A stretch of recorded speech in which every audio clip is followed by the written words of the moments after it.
While you're watching this video, troops are moving across borders. Warships are shifting into position, and governments are releasing vague, calculated statements to the public. But behind the headlines, something is happening quietly, strategically, and almost no one is paying attention. What if I told you that the next world war might already be underway and you've been watching it unfold without even knowing? This isn't a theory, it's not guesswork. It's about patterns, movements, military operations that, when connected, draw a map that points straight to the early stages of global conflict. In the next few minutes, you'll discover 5 military movements that the mainstream media has buried, dismissed, or completely ignored. 5 signs that suggest we're already living in the shadow of a silent war. These are not predictions. These are facts, and once you see them, there's no unseeing what's coming next. History has a way of whispering before it starts screaming. Before World War I erupted in fire and blood, there were years of quiet alliances, backdoor negotiations, and minor skirmishes that the average citizen paid little attention to. Before World War II, the same script played out: military buildup disguised as national security, economic pressures turning into political aggression, and a public lulled into complacency by the illusion of peace. Now, look around. The same quiet murmur of tension is everywhere. Defense budgets have skyrocketed. Strategic regions are being militarized.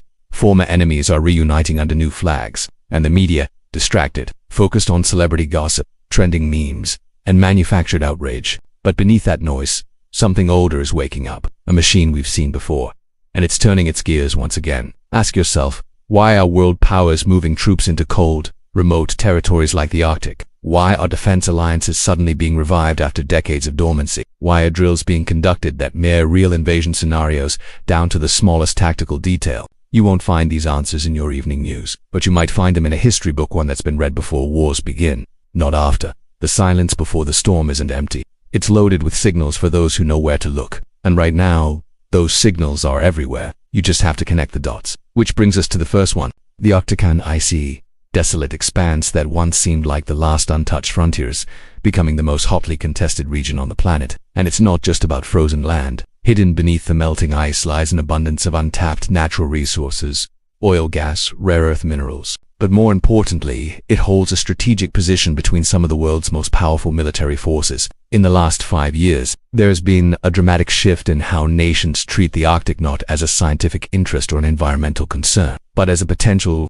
war zone. Russia has reopened over 50 Cold War-era military bases across its northern frontier. Submarines move silently beneath the polar caps. Airfields capable of deploying long-range bombers are now operational just miles from NATO borders. This isn't routine military readiness. It's positioning, quiet, deliberate, and completely off the radar for most of the world. The United States, Canada, Norway, and even China, despite having no Arctic coastline, have increased their presence in the region, citing research and climate monitoring. But alongside scientific equipment comes surveillance drones, radar systems, and missile defense platforms. What they're not saying outright is this: control of the Arctic means control of the Northern Hemisphere, as fast as shipping routes and access to militarily advantageous territory. When the ice melts, it doesn't just reveal water, it opens corridors for warships, bombers, and supply lines. The fact that global powers are fortifying this frozen no man's land should terrify anyone paying attention, because throughout history, wherever the world's most powerful militaries converge in silence, the explosion always follows. This is not a drill. It's not preparation. It's a move on the board, the first cold piece placed in what could become a very hot war. But it's only one piece. Let's look at the next. While the Arctic freezes in silence, the Asia-Pacific region simmers louder, hotter, and closer to ignition. At the heart of this growing storm lies Taiwan, a small island with massive geopolitical weight. China considers it a breakaway province, the United States a critical democratic ally. And caught between these two giants is a battle for control, not just of land, but of influence, ideology, and supremacy in the Pacific. In the last 24 months, the United States has expanded its military footprint across the region at a pace not seen since the Cold War. New bases in the Philippines, expanded operations in Japan, and increasingly aggressive naval patrols in the South China Sea, all under the banner of deterrence. But when deterrence starts to look like provocation, the line between peacekeeping and warmongering begins to vanish. China, for its part, has responded with equal force. Massive military drills around Taiwan, jets breaching Taiwanese airspace daily, and warships shadowing American carriers across contested waters. Meanwhile, South Korea and Japan have entered a new phase of defense cooperation, openly training with US forces, preparing for worst-case scenarios that were once unthinkable. Even Australia is rearming, rethinking its neutrality in what may soon become a regional war with global implications. But why now? Why this sudden escalation from all sides? One word: positioning. Before wars break out, nations position themselves like chess players. Every port, every aircraft carrier, every satellite launched into orbit isn't just about defense. It's a message, a warning, a plan, and the board is almost full. We're watching the assembly of a fault line, attention so stretched that a single misstep, a single shot, could send shockwaves across the world. And yet, most people still believe we're far from conflict. They see these maneuvers as drills, but drills are rehearsals, and no one rehearses unless they're preparing for something. The second piece has been placed. Now, let's move into the third. While the world's eyes shift between Taiwan and the Arctic, another theater of war continues to burn in plain sight. Only this one has been burning for decades. The Middle East, long a crucible of ideological conflict and resource-driven warfare, has become the perfect camouflage for a much larger operation. What looks like isolated Hajanao instability is Navadaji, a proxy battlefield where global superpowers are testing their weapons, tactics, and alliances in real time. Israel's escalating operations in Gaza and its shadow war with Iran are not merely local disputes, they are chess moves. Iran, heavily backed by Russia and increasingly aligned with China, continues to fund militant networks across the region. Meanwhile, the US maintains over 30 military bases in the Middle East under the pretext of but the infrastructure says otherwise. Airfields capable of launching strategic bombers, missile defense systems positioned with surgical precision. And then there's Syria's forgotten war zone that quietly houses Russian forces, Iranian advisors, and American troops, all within firing distance of each other. These are not coincidences. They are deliberate overlaps, a powder keg surrounded by sparks. The truth is that the Middle East has become a testing ground, an unofficial military lab where world powers experiment with strategies they may deploy on a larger scale. Drones used in Yemen appear in Ukraine. Cyber attacks launched in Tehran mirror those seen in Eastern Europe. The battlefield is evolving, and the weapons are being fine-tuned in real time. What the public sees as another headline about Gaza is actually a coded message between nations. We are watching, we are moving, we are ready. But perhaps most chilling is the normalization of conflict. The Middle East has been on fire for so long that the world has become numb to it. And that's exactly what makes it the perfect a place where escalation can happen without sounding the global alarm. A battlefield hiding in plain sight where the third piece of the war puzzle has already been placed, burning quietly while the world scrolls past it. But if the Middle East is the lab, then what comes next is the leap into the future. While tanks and jets dominate headlines, the true battlefield of the 21st century may not lie in deserts or oceans, but in code. The next war won't just be fought with bullets and bombs, it will be executed through algorithms, automation, and artificial intelligence. And that war has already begun across the globe. Militaries are racing to develop and deploy AI systems capable of identifying targets, commanding fleets, and making real-time decisions without human intervention. The United States leads in drone technology, with unmanned aerial vehicles patrolling skies from the Middle East to the Pacific. But what's rarely discussed is how these drones now operate. Not with a pilot sitting behind a joystick, but with machine learning models trained to recognize threats and respond faster than any soldier ever could. China is pushing even further, investing billions into AI-driven warfare, satellite image analysis, facial recognition, swarm drones, and predictive combat simulations. The battlefield is being digitized, and in this space, victory goes to whoever controls the code. Meanwhile, cyber warfare units are quietly expanding. Russia's Fancy Bear and China's Unit 61,398 RNT just hacked soldiers in a new kind of army capable of shutting down power grids, manipulating communications, and disabling defense systems without firing a single shot. And just like nuclear weapons during the Cold War, AI is becoming the new deterrent. Except this time, it's invisible, unregulated, and evolving at a speed no one can truly control. But here's the terrifying question.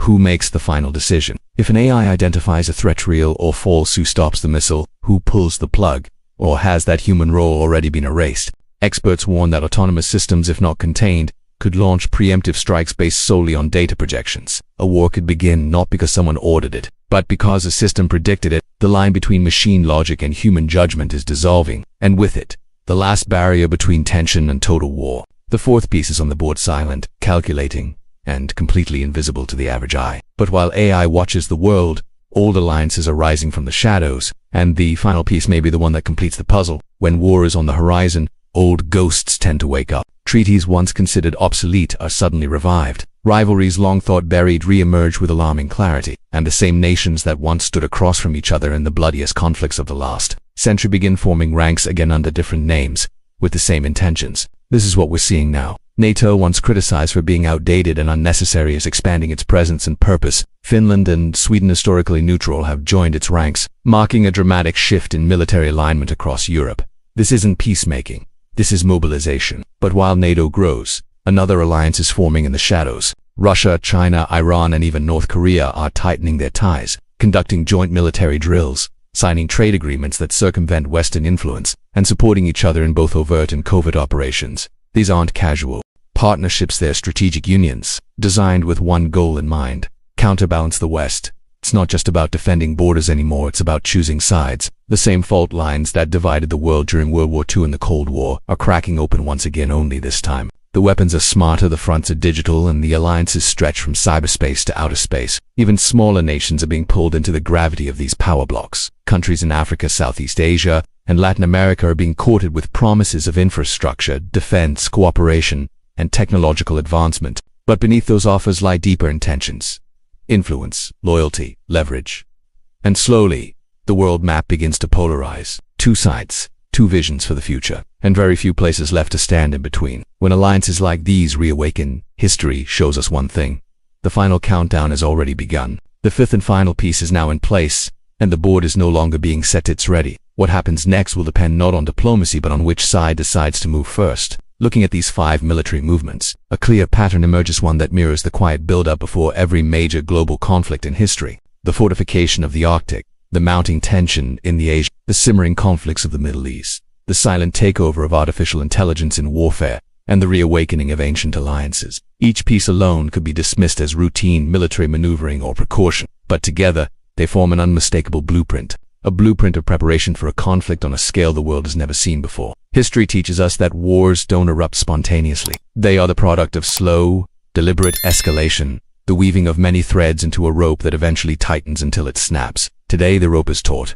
The question isn't if a new global war will happen, it's when, and how devastating it will be. What makes this moment different, however, is the nature of the conflict. Unlike the last 2 world wars, fought on the battlefields and in the skies, this war will be fought in the shadows and in the digital realm. Decisions made by machines, diplomacy played out through cyber warfare, battles waged in silence, while the public remains distracted by noise and spectacle. The old rules no longer apply. The greatest danger now is ignorance. Ignorance of the movements happening in remote regions, in secret facilities, in cyberspace. Ignorance of the alliances forming right under our noses. Ignorance of the very real possibility that the world is already at war, just not in a way we are used to seeing. To stay blind is to become a pawn in a game far bigger than most realize. It's time to open your eyes, connect the dots, and understand that the signs are all here. The silent war has begun, and the next move might already be on the board. Now that you've seen the hidden military movements shaping our world, the question remains: what will you do with this knowledge? Staying informed is no longer optional, it's essential. Because understanding where the real dangers lie gives you the power to prepare, to question, and to resist becoming just another pawn in a game controlled by powers far beyond the headlines. Remember, the world is changing fast. The military strategies that once took years to unfold now evolve in months, weeks, sometimes days. Being awake to these shifts is your best defense against manipulation and surprise. And here on this channel, you'll find the truth. They try to hide those stories, the signals, the secrets. If this video opened your eyes, hit that subscribe button. Because in the next episode, we'll uncover the story of a secret military base that vanished from maps in less than 12 place some say holds the key to understanding the next phase of global conflict. Don't miss it. The silent war is happening right now. You've taken the first step by watching. Stay vigilant, stay informed, and together we'll navigate this dangerous world unseen but never powerless.